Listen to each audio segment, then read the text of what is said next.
The moment my foot touched the fractured soil, the entire realm shuddered, as if something ancient had stirred beneath its skin. The ruins around us shifted, columns reassembling into spirals, broken statues turning their heads to follow our movements. Light flowed through the cracks in the air, like blood through open veins. Alaric exhaled sharply. This place is alive." The Herald nodded. "It always was. The first world never dies. It only waits." The enemy stumbled ahead of us, his decaying body shedding flakes of divine ash. But the realm responded to him too. Not with recognition, but with confusion. As if it couldn't decide whether he was an intruder or something half-remembered. Then the ground pulsed beneath our feet. A single, massive heartbeat. Boom. Dust rose. Ruins trembled. Runes flickered awake. Alaric whispered, "Elias, something here knows you're back." I didn't tell him the truth. It wasn't recognition. It was judgment. We followed the trail of goldenrod he left behind. A dying god clawing toward a salvation he didn't fully understand. His voice echoed through the ruins, shaking with desperation. "I will not fade. I will not be forgotten." We found him standing before an archway, woven from floating shards of ancient script. The passage pulsed with white gold fire. The herald inhaled sharply. "He's found the path to the heart." The enemy turned toward us, one eye glowing, the other collapsing into dust. He looked monstrous and pathetically human. "Don't follow me," he rasped. "You don't understand. The heart doesn't just restore a god. It rewrites him." His grin split his decaying face. "If I reach it first, I will become the original." Alaric stepped forward, fury in his voice. "You want to steal his life?" The enemy laughed. A hollow, breaking sound. "I want to steal his reality." Then he walked into the blinding passage, leaving us in the trembling dark. At first, it was subtle. A flicker in his outline, a shimmer in the air around him. Then he staggered, hand gripping his chest. "Elias, something's wrong." I touched his shoulder and felt it. His heartbeat was fading. Not stopping. Fading. As if the first world didn't know how to sustain a human. The herald stepped close. The first world was built for beings of the name. Mortals dissolve here, unless anchored by a divine bond. Alaric's breath hitched. "What bond?" My throat tightened. "Me."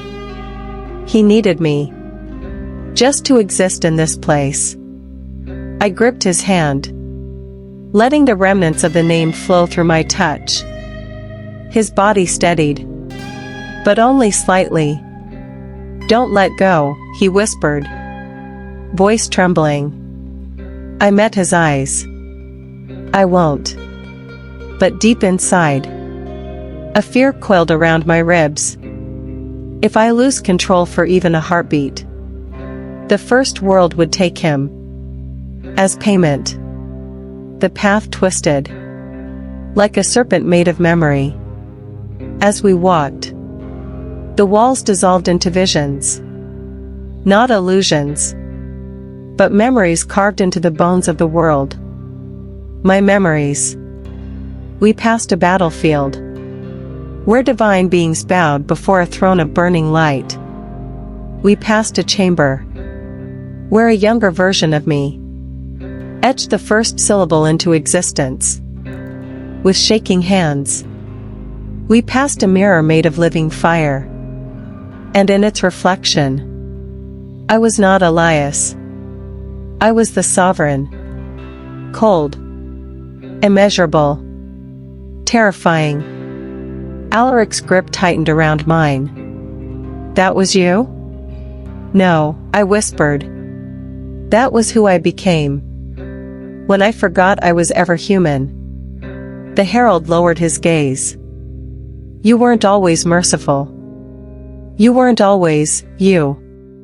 The visions brightened, showing the moment I created the name.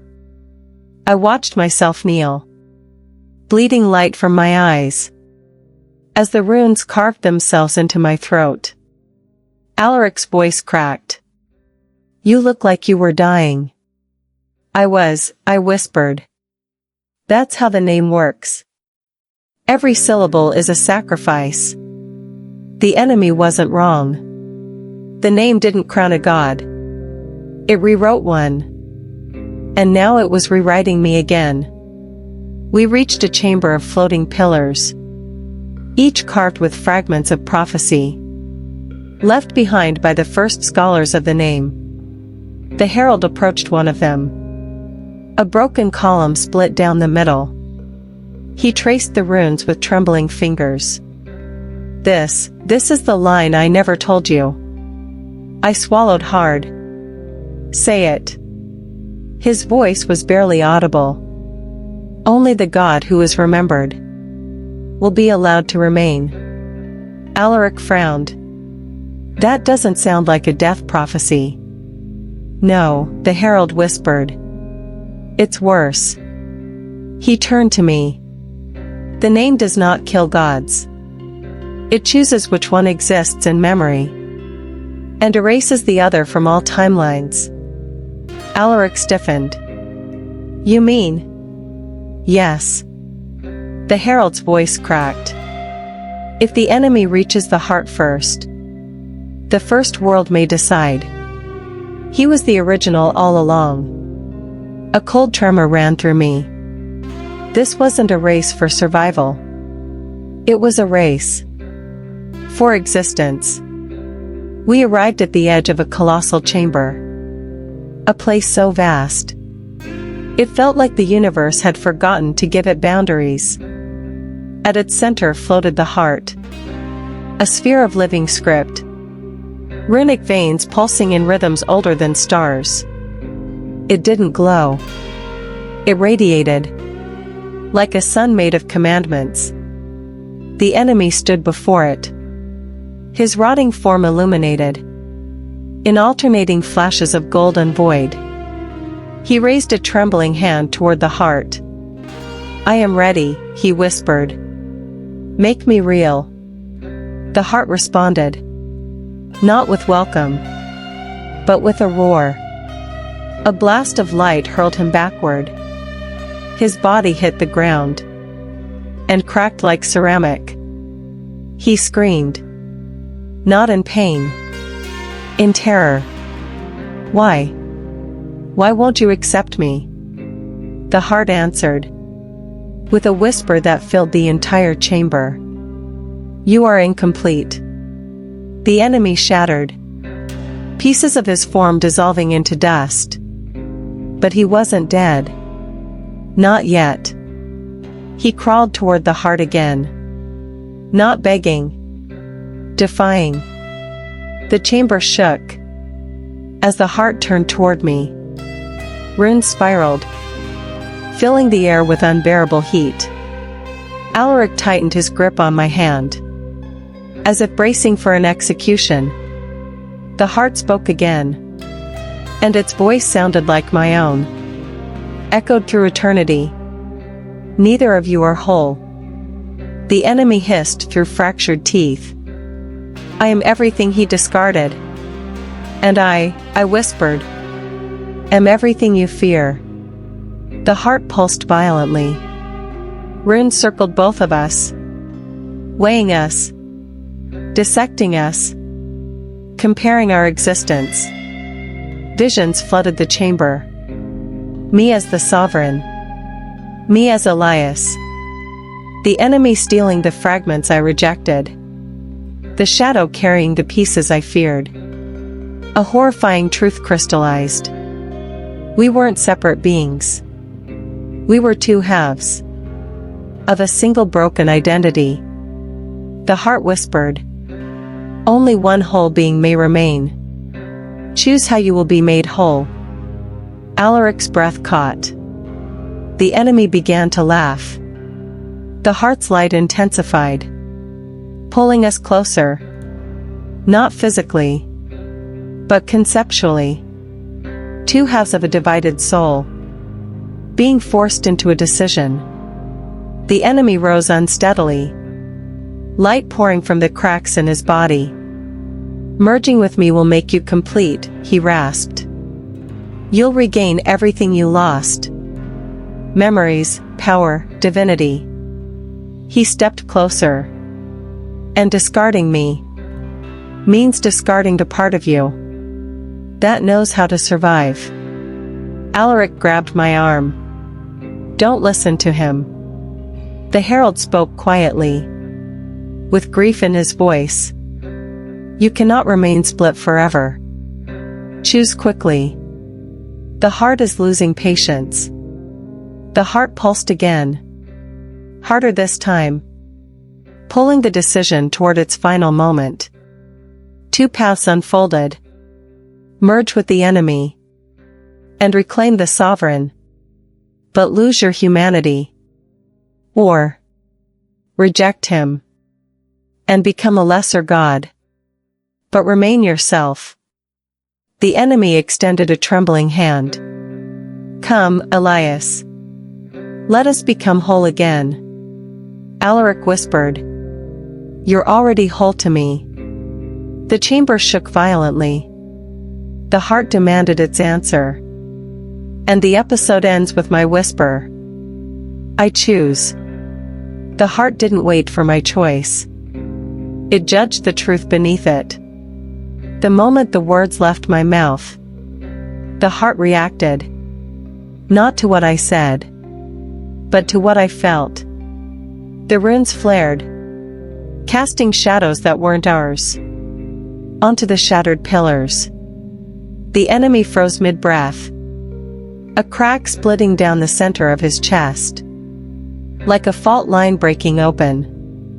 Alaric shouted my name, but the sound dissolved as the heart pulled me forward with impossible gentleness. Not toward power, not toward divinity, toward honesty. My knees hit the luminous ground. The heart hovered above me, a sun made of judgment, and whispered a single, devastating truth. The part you must discard is the part that believes you are incomplete. A wind of molten light tore through the chamber. The enemy screamed, a raw, ancient wail, because in that moment, he understood. I hadn't chosen him. I hadn't chosen to merge. And I hadn't chosen to erase him. I had chosen myself. The version of me that no longer needed a throne, a prophecy, or a shadow to define his existence. The heart pulsed once more, a cosmic heartbeat, and the enemy collapsed, his form crumbling into shards of memory, blown away like ash. But he didn't die. Not fully. His final whisper drifted across the chamber. "If you don't need me, who do you become?" The echo lingered. Dark. Heavy. Terrifyingly true. Because choosing myself was only the beginning. Now I had to become whatever that self truly was.